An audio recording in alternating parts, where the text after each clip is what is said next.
You know that feeling. Your to-do list is just massive. You're like sending emails constantly, maybe jumping between calls.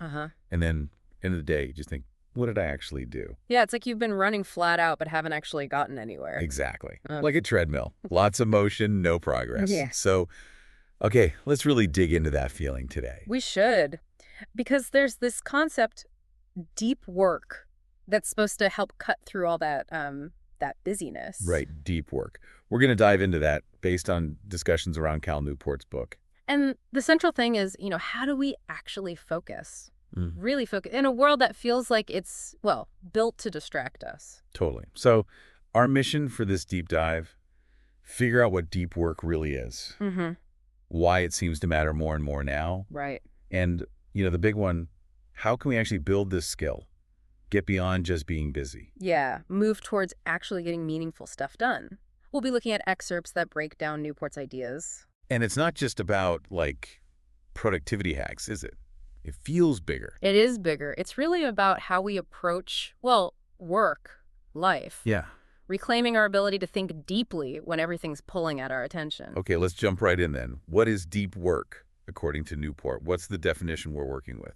So he's pretty specific. He calls it professional activities performed in a state of distraction-free concentration that push your cognitive capabilities to their limit. Okay, distraction-free concentration. That sounds key. It's the core of it, yeah. Really channeling all your mental power, intensely. And the opposite of that is shallow work, right? What does that look like? My inbox definitely feels shallow sometimes.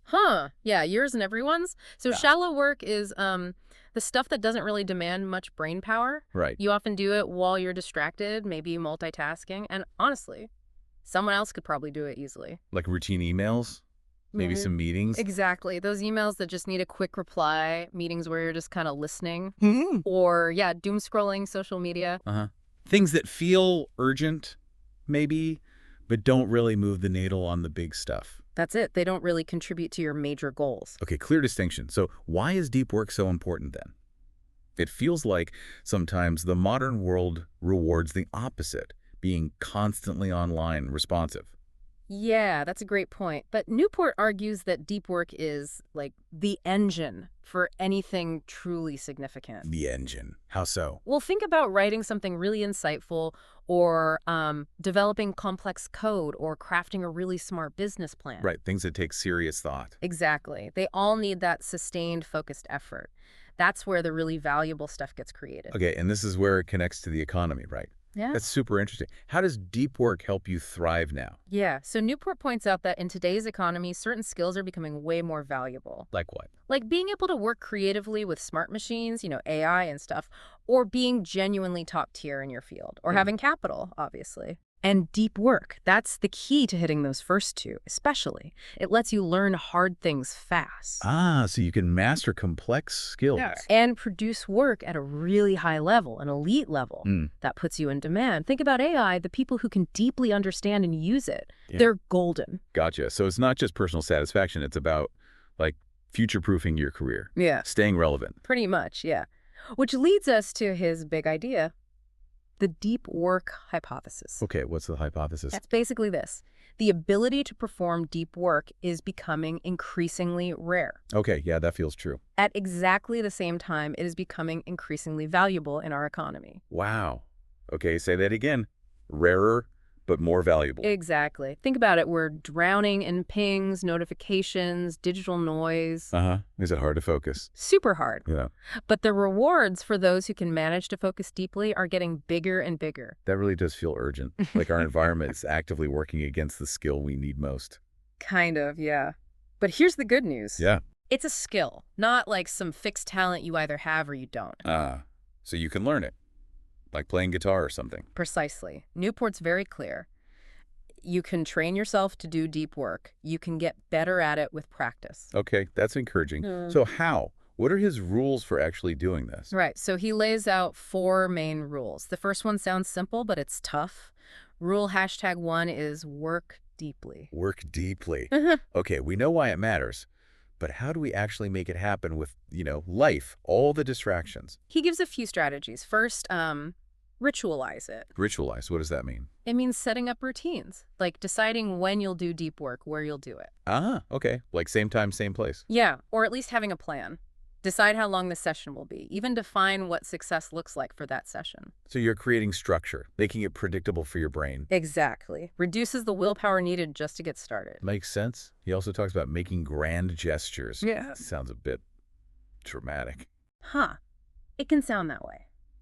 But the psychology behind it is solid. Okay. By doing something significant, like maybe renting a cheap office space or even just consistently going to the library basement, you're sending a powerful signal to your brain and maybe to others too that this work matters. Ah, like J.K. Rowling booking that fancy hotel suite to finish Harry Potter. That's the classic example. The big gesture created a dedicated zone, physically and mentally, just for that deep work. For us normal folks, it could be smaller, but still deliberate. Got it. Create a clear separation. What about executing like a business?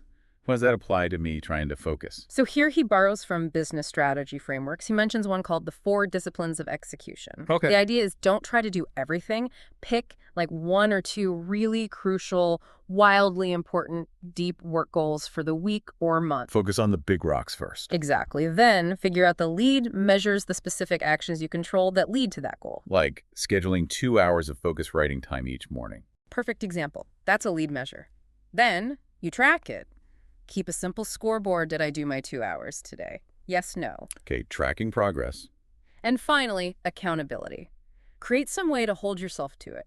It's applying that same kind of rigor a business would use for a key project, but to your own deep work. Right, bringing discipline and focus to it. Okay, and the last part of this first rule sounds weirdly nice. Be lazy. Yeah, it seems counterintuitive, doesn't it? A bit. How does being lazy help with deep work? It's crucial. Newport argues our capacity for deep concentration is, well, limited. It's like a muscle. It's tired. Exactly. So downtime isn't laziness in a bad way. It's essential recovery. Ah. Your brain actually keeps working on problems subconsciously when you rest. You need breaks. You definitely need sleep. So the insights might come when you're not actively trying. Often, yeah. It lets your brain recharge so you can go deep again later. It's about working smart, sustainably, not just burning yourself out. Okay, that makes a lot of sense. Deep work isn't a constant grind. It's focus bursts with real rest in between. You got it. Which leads nicely into rule #2, embrace boredom. Embrace boredom. In this world.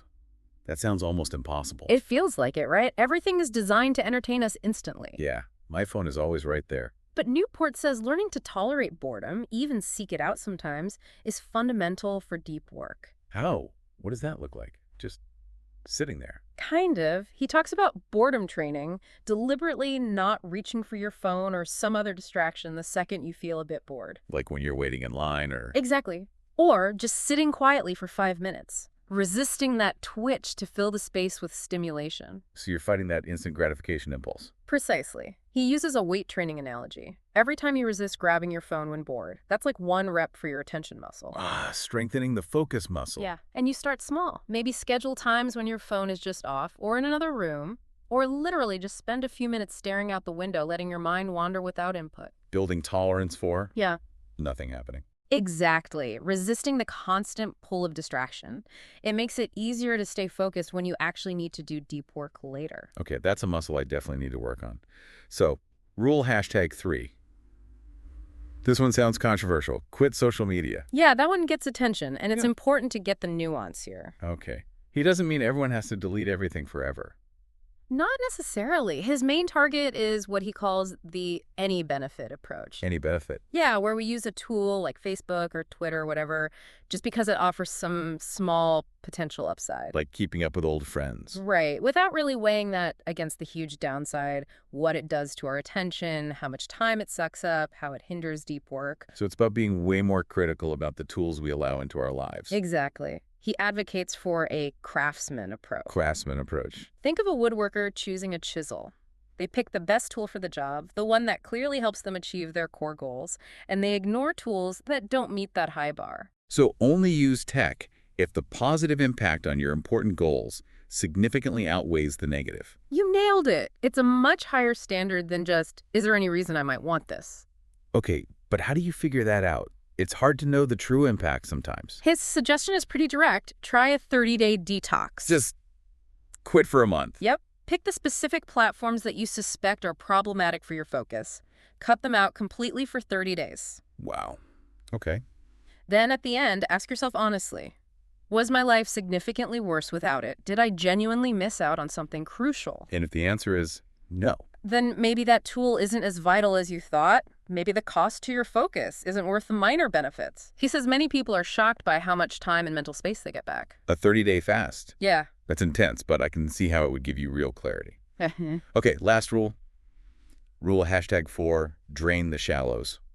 Right, because let's be real, you can't eliminate all shallow work, can you? Probably not. Emails need answering. Some meetings are necessary. Exactly. Newport acknowledges that. So the goal here isn't elimination, it's minimization. Okay, cut it down as much as possible. Yeah, ruthlessly protect your time for deep work by plugging the leaks where shallow tasks drain your energy and hours. Like plugging leaks in a bucket, like that. So how do we drain these shallows? What are the tactics? He offers a few. One powerful one is to schedule every minute of your day. Every minute. That sounds really rigid. It's not really about sticking to the schedule perfectly like a robot. It's more about awareness. Seeing where the time actually goes. Exactly. When you plan it out, even loosely, you suddenly see, wow, I'm losing like 90 minutes a day to just random checking and reacting. It makes the shallows visible. Okay, visibility. What else? Learning to say no, strategically declining requests or tasks that don't align with your deep work goals. That's huge. That's a tough word for a lot of people. It is, but crucial. And finally, setting clear expectations around communication, especially email. Like what? Shorter replies. Yeah, maybe aiming for quicker, more decisive replies. Trying to resolve things in one email instead of 10 back and forths. Making it clear when and how quickly you respond. Basically, making shallow work as efficient and contained as possible. That's the idea. Be super intentional about your time. Actively defend your deep work blocks from getting eaten away by the small stuff. And it's about progress, right? Yeah. Not suddenly having a perfect deep work only schedule tomorrow. Definitely. It's a constant process of optimizing, tweaking, and gradually shifting the balance towards more deep work. You know, thinking back on all this, especially the source material discussions, there's this real sense of satisfaction that comes from deep work itself. That feeling of really accomplishing something hard. Absolutely. It hits on something fundamental, doesn't it? That feeling of using your mind to its full capacity, tackling something challenging. It's deeply rewarding. Yeah, much more than just clearing an inbox. Way more. It's not just about the outcome. The actual process of focused work feels good, feels meaningful. And the idea that focus is a skill you can train. That's really hopeful. It means if I struggle with it now, I can actually get better. That's such a key takeaway. It's not fixed. Like any muscle, the more you deliberately practice focusing, the stronger that ability becomes. You build mental endurance. The point about social media training our brains for constant hits of stimulation really landed too. It shows how the environment shapes us. It really does. These platforms are literally designed to capture and hold our attention, often fragmenting it.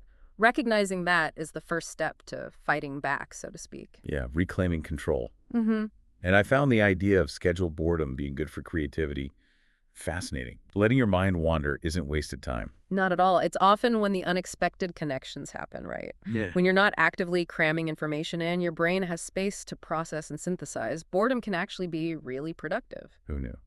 And finally, just that clarity from detailed time planning. Even if you don't follow it perfectly, just knowing where the time could go seems powerful. It brings incredible awareness, doesn't it? You start seeing the trade-offs. You can ask, is this shallow task really worth sacrificing that deep work hour? It helps align your actions with what you actually value. It leads to more control, more purpose. Definitely. More agency over your time and attention. So, wrapping this up, this whole deep dive into Newport's ideas really hammers home how vital deep work is becoming, especially now. Yeah, in this super distracted world, the ability to focus deeply is like a superpower. And it's not about working more, is it? It's about working more intelligently, more intentionally, protecting that focus. Exactly. Taking conscious control of where your mental energy goes instead of just letting the digital tide pull you around. Okay, so here's something to leave everyone with, maybe something to chew on. Okay. What if you picked just one of these ideas? Maybe try a small deep work ritual.